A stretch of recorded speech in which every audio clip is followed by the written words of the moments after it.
qui n'était pas là hier, je me représente, donc Maud Oustry, je travaille à la FAO et plus précisément dans l'unité de renforcement des capacités. Donc l'idée, c'est aujourd'hui, vous allez voir, ça va être une journée assez différente d'hier parce qu'on va principalement travailler en groupe. Et avant ça, avant de se diviser en groupe, on voudrait être sûr qu'on ait la même compréhension en fait du renforcement des capacités. Donc on va prendre juste quelques minutes pour repréciser quelques concepts.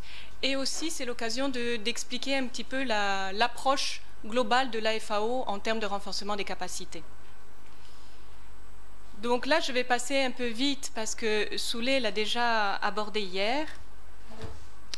Mais quand on parle de capacité, c'est effectivement... Ah, pardon. Il y a trop de machines, je me suis trompée. Donc, la définition de la capacité, on la rappelle juste ce matin pour l'avoir bien en tête, c'est l'aptitude des individus, des organisations et de la collectivité dans son ensemble à gérer leurs affaires. Et le petit mot qui manquait hier, mais on le rajoute aujourd'hui, c'est avec succès, évidemment. Ça fait sens.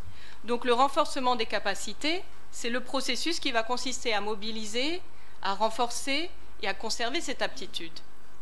Donc il faut savoir aussi que le renforcement de capacité au sein de la FAO, c'est quelque chose qui a beaucoup évolué. L'approche a changé. Il y a eu des évaluations qui ont été faites de tous les programmes d'appui, notamment au niveau des pays d'Afrique en 2009. Et suite aux résultats de cette évaluation, la FAO a vraiment pris en compte les résultats de cette évaluation pour modifier son approche en termes de renforcement des capacités.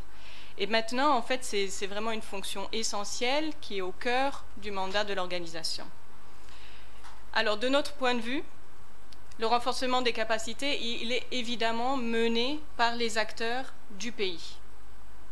Et il doit être entrepris en partenariat, donc bien sûr avec les acteurs nationaux, mais aussi les acteurs régionaux et les acteurs internationaux. Et pour suivre une des recommandations de cette évaluation, c'est évidemment qu'il faut se concentrer davantage sur les interventions à long terme, plutôt que sur des activités ad hoc ponctuelles à court terme. Ça a déjà été dit par certains des collègues hier, que souvent on fait des petites formations comme ça, et le manque de suivi fait que les résultats obtenus sont moindres. Donc vraiment se focaliser sur un processus, certes long, mais qui pourra porter ses fruits. Alors, on a aussi mentionné ça un peu hier, mais on le rappelle encore ce matin. Ah, je me trompe, à nouveau.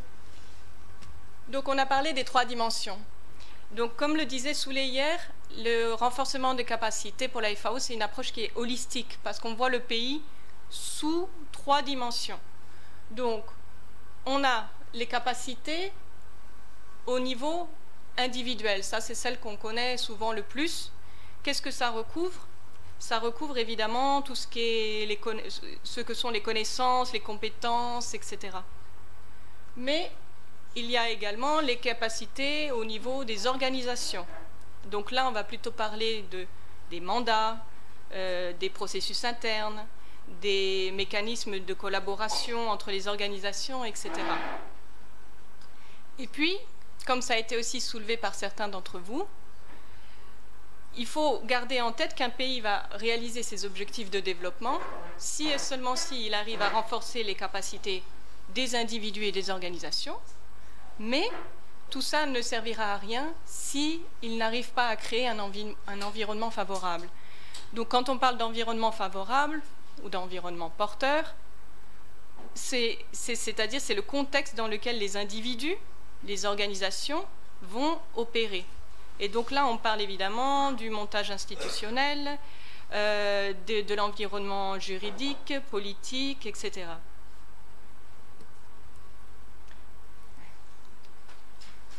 Ces 3 dimensions-là, elles sont imbriquées, elles sont interconnectées. Donc, dans la mesure du possible, quand on développe une stratégie ou un projet de renforcement des capacités, on essaye, tant que possible, de regarder les 3 dimensions. Alors, ce n'est pas toujours possible de renforcer les 3 dimensions au sein d'une stratégie ou au sein d'un projet. Mais il est important d'en avoir conscience. Et en plus de ces 3 dimensions, la FAO a, disons, mis en évidence 2 grands types de capacités. Et elle s'est aperçue que les projets et programmes qui avaient réussi au niveau des pays, ce sont les programmes et projets qui avaient renforcé les capacités sur à la fois les capacités techniques et les capacités fonctionnelles, et pas seulement une des catégories. Donc, capacité technique, ça je pense que ça parle à tout le monde, hein, c'est quand il s'agit d'avoir la capacité de traiter des questions qui vont être liées à la gestion des ressources naturelles, ou bien à la gestion intégrée des ravageurs, à la sécurité sanitaire des aliments, etc. Tous les défis techniques qui sont à relever. Tandis que les capacités fonctionnelles, ça va être la capacité, bon, on voit pas bien ici, mais c'est les capacités à formuler et à mettre en œuvre les politiques, à conduire les réformes. C'est les capacités de générer l'information, de l'échanger et de gérer les connaissances. C'est aussi la capacité d'établir des réseaux, des alliances, des partenariats. Et ce sont aussi les capacités de mise en œuvre justement des programmes, des projets, et ce, de la planification jusqu'au suivi et évaluation. Donc ça, c'est l'ensemble des capacités fonctionnelles. Je me trompais à chaque fois. Donc, nous, on part du constat qu'effectivement, on parle de développement ou renforcement des capacités. C'est pour ça que même en anglais, on parlait beaucoup de capacity building. Mais nous, on a voulu changer et parler de capacity development, parce que on n'est pas en train de créer les capacités, on est en train de renforcer ce qui existe.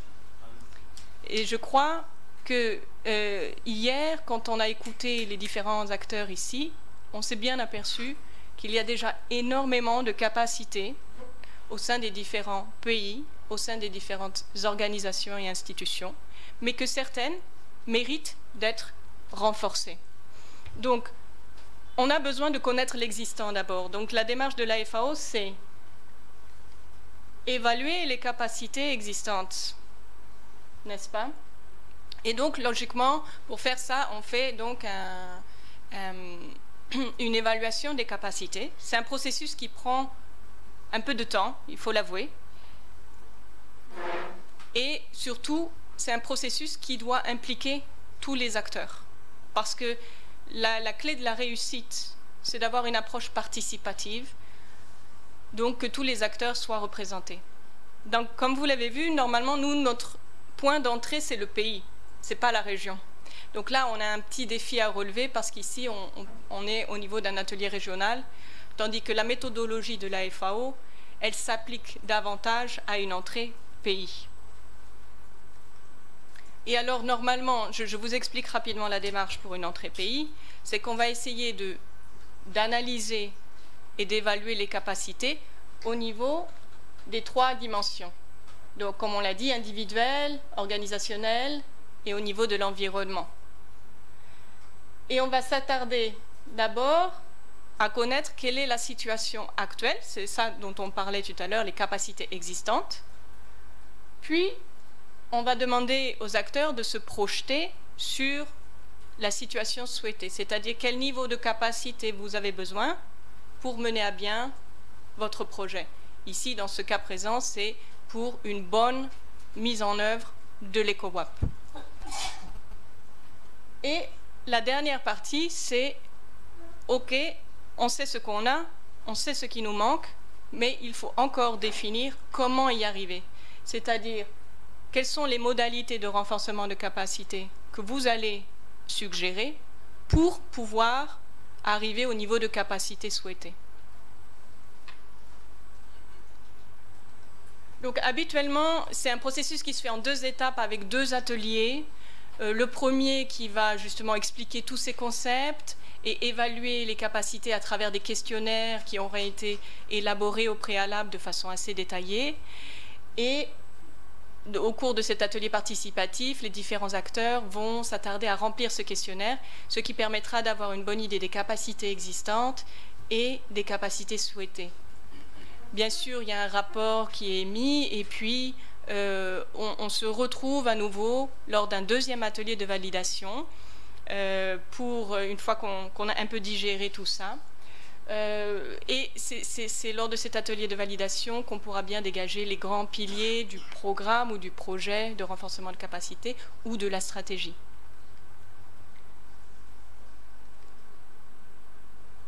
Alors, les modalités, on peut peut-être en parler rapidement, mais on y reviendra au moment où on s'attardera à ça.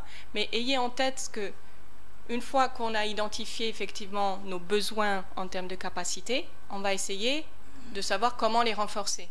Ce qui vient tout de suite à la tête des gens, et on en a beaucoup entendu parler aussi hier, c'est les formations. On fait des formations. Mais il n'y a pas que les formations comme modalité.